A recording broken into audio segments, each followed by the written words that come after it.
Welcome to another exciting biblical story. Today you will hear about a very, very handsome man, but he was falling in love with women very fast, and it was a little trap for him. And there was a family. The man was from the tribe of Dan, and his name was Manoah. And one day his wife saw an angel, but she didn't know that he was an angel. And he said to her, "You haven't been able to give birth to a child, but you will soon be pregnant, and you will get birth to a boy, and this boy is destined by God. He's called by God to rescue Israel from the Philistines." What happened to the people of Israel? They disobeyed God. And because they didn't believe in God anymore, worshipped idols and disobeyed God, God allowed it that the Philistines took over. So they were 40 years under the control of the Philistines, and it was very, very hard for them. So during that time, Manoah's wife had the appearance with that angel. And the angel said, during the time when you're pregnant, you're not allowed to drink any wine or any beer, and don't eat anything which is not pure according to God's law. And when the boy is born, never ever cut his hair, because he belongs to God for his whole life. And he is destined to rescue the Israelites from the Philistines.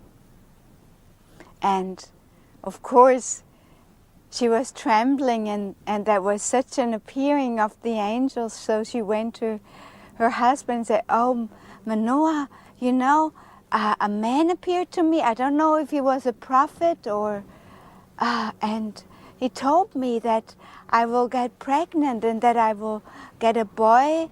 Then Manoah prayed, "Oh God, please let me see this man again."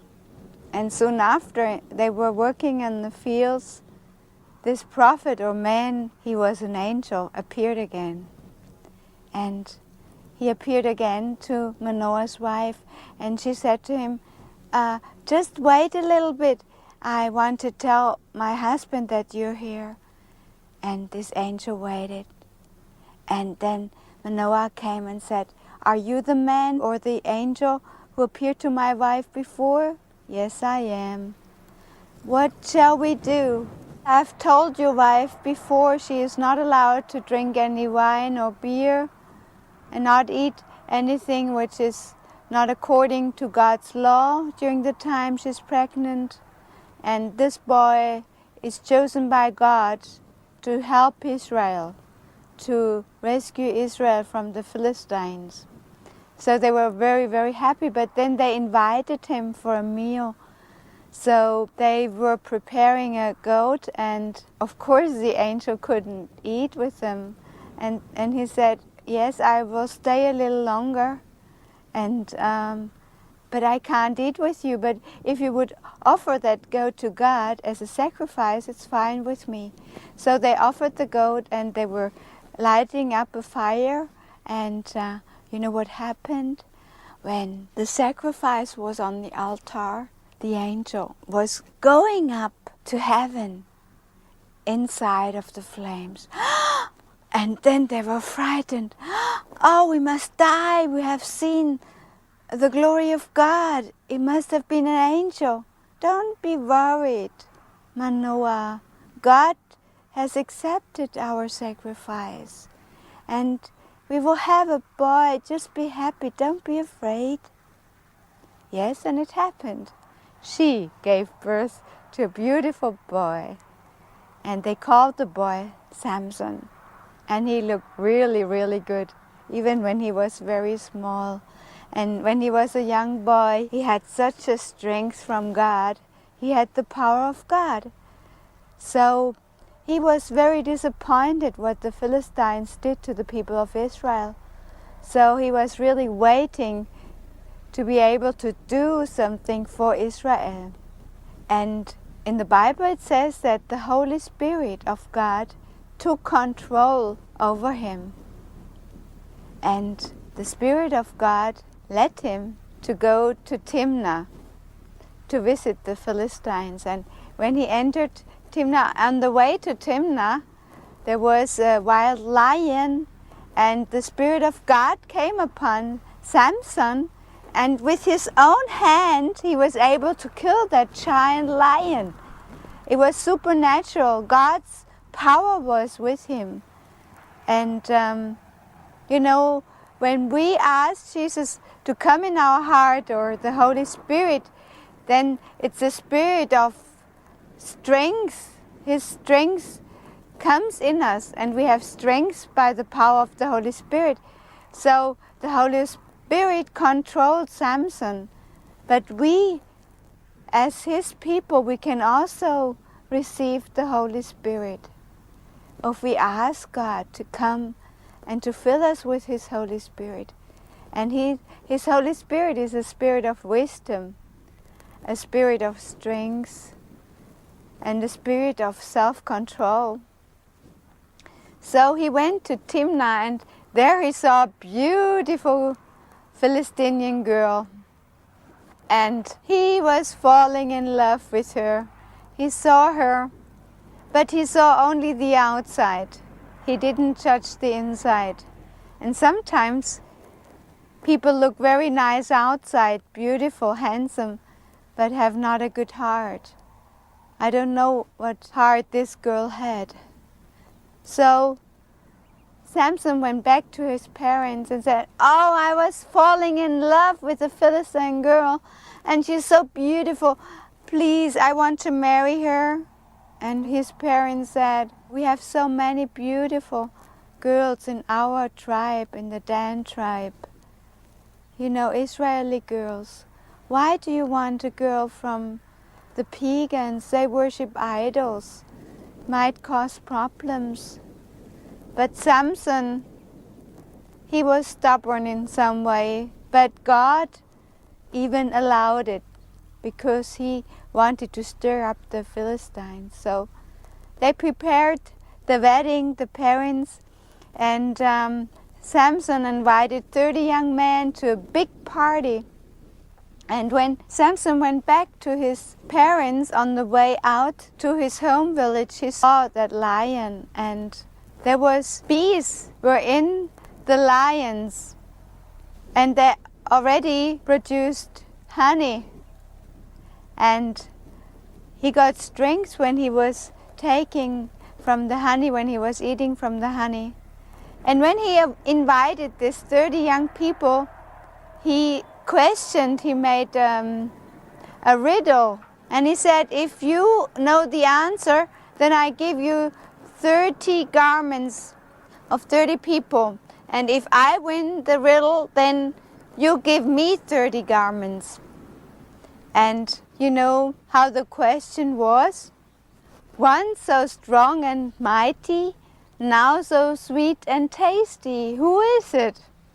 Oh, and the friends of that girl, they discussed all night, 3 days and nights, and they didn't find the answer. And then they said, "If you don't give us the answer, we will burn down your house. You want to make us poor?" And they threatened that girl. So she went to Samson and said, "Samson, you're not like me. You don't like me. You don't tell me the truth. I didn't even tell it to my parents. Why should I tell it to you? Oh, you don't love me anymore. Please tell it to me. What is the answer?" And she continues, and she asked him, and she was crying. And finally, Samson gave the answer to the riddle. So the answer is, the lion is the strongest and honey is the sweetest. And soon after, she went to these 30 young men and said, "This is the answer. Now you can tell it." So when they came together, they told Samson the answer, and he got very cross, and he said, "You have been influenced my wife." And he was very, very cross. And he went to Ashkelon, and there he killed 30 people and took their garments and brought them back to the festival. And then he went home. But a very negative thing happened, because the father of that girl gave her another husband. And that was very, very sad for Samson. And when he heard that, he did another funny thing to harm the Philistines. He collected 300 foxes, and he was binding them together as a pair, and he soaked a ribbon with oil and put it on their tail. And when the harvest was ripe, he lighted the fire in the tail of the foxes, and 300 of them, and he sent them off into the harvest field of the Philistines. So everything was burning. The grain was burning down, the vineyards were burning down, and even the olive trees. It gave a big, big, big fire. And the Philistines were very, very much upset and said, "It's because he married that girl, and you, Father, have given her to another man, and now he's doing that as a revenge." So they went back to that girl, and they burned down her house and her. And when Samson heard that, he was really very, very sad and crushed. And of course, he was very sad. And you know what? Even worse things happened. But God allowed it to happen to hurt the Philistines. But then Samson's life was not any more safe, and he had to hide in the caves of the mountain. Sometimes very strange things happen to help us. And you know, in the Bible it says that the enemy of God is coming like a roaring lion.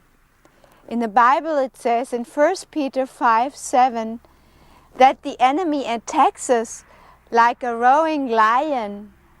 And God says, if you have sorrows, if you have problems, then pray to God, and He can help you, He can rescue you, He can help you, He can care for your problems, He can solve it. The enemy is just like a lion, but if you trust in God, He can help you. So all the sorrows you have, just pray and ask God for help. He can help you, as He helped the people of Israel during that time, as He helped Samson during that time. So the enemy is just like a roaring lion, but he won't defeat you. And if you pray to God for help, He will help you, and He will rescue you. And He also wants to give you His strength, His Holy Spirit, which was controlling Samson. And it is very good if we submit our will unto God's hand and say, God, I give my life to you, and please forgive me my sins through Yeshua Jesus. I give you my life, and I ask you, God Father, to give me the Holy Spirit. And the Holy Spirit is like a fire in our heart. And the Holy Spirit gives us strength. The Holy Spirit comforts us when we are very sad. And the Holy Spirit shows us the right way. If we open our hearts, and He wants to guide us, but you know, the Holy Spirit took control over Samson. And we have a free will, but we can ask God, send your Holy Spirit, and I allow Him to have control over my life. And then He will show you the right way. He will comfort you. He will take fear away from you. And when you're sad, He will comfort you all the time. But how does the story of Samson continue? In the next story, they nearly captured him. But before that, he showed his strength to the enemies of Israel.